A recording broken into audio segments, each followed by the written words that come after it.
तर नमस्कार मित्रांनो, स्वागत आहे तुमचं आपल्याच मराठी यूट्यूब चॅनलमध्ये. आणि मित्रांनो, आज आपण एका अशा महत्त्वपूर्ण माहितीबाबत जाणून घेणार आहोत, जी आहे लाडकी बहीण योजनेबाबत. तर मित्रांनो, काय आहे ती माहिती? तर चला तर जाणून घेऊयात.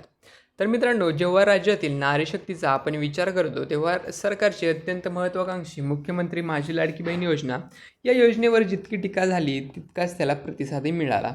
तुमचं सरकार येण्यामध्येच सगळ्यात महत्त्वाची भूमिका ठरली ती लाडक्या बहिणीची, असं निरीक्षण तज्ज्ञांनी नोंदवलं आहे. तुम्हाला काय वाटतं, ही योजना सरकारच्या गेल्या 1.5 वर्षाच्या काळात किती यशस्वी ठरलेली आहे? यापुढे या योजनेचा पुढचा टप्पा काय असेल? या प्रश्नाचं उत्तर देताना राज्याचे मुख्यमंत्री देवेंद्र फडणवीस यांनी मोठी प्रतिक्रिया दिली आहे. NDTV मराठीतर्फे NDTV मराठी मंच अनस्टॉपेबल महाराष्ट्र या विशेष कॉन्वेलमध्ये ते बोलत होते. याचबरोबर मला असं वाटतं, हे खरंच आहे, मुख्यमंत्री लाडकी बहीण योजना ही जी योजना आहे ती आमच्या सरकारची एक यशस्वी योजना आहे. विशेषतः महिलांमध्ये आपल्याला एक अधिकार प्राप्त झाला, अशा प्रकारची एक भावना यामुळे तयार झाली आणि वेगवेगळ्या पद्धतीने महिलांनी त्या संदर्भात आपली भूमिका मांडली. काही महिलांनी असं सांगितलं की आम्ही घरगुती काम करत होतो, त्यामुळे आम्हाला घरात पाहिजे त्याप्रमाणे जो एक माल मिळाला पाहिजे तो माल मिळाला पाहिजे होता. पण जेव्हापासून लाडक्या बहिणीचे पैसे यायला लागले, तर घरातही आमचा मान वाढला, असे अनेक महिलांनी सांगितले, असं फडणवीस यांनी म्हटले आहे.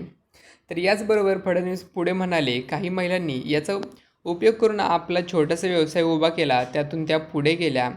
मध्यंतरीच्या काळात मुंबई बँकेचे अध्यक्ष प्रवीण दरेकर यांच्या माध्यमातून आम्ही एक योजना काढली की शासनाच्या अनेक योजनांशी त्याला जोडलं.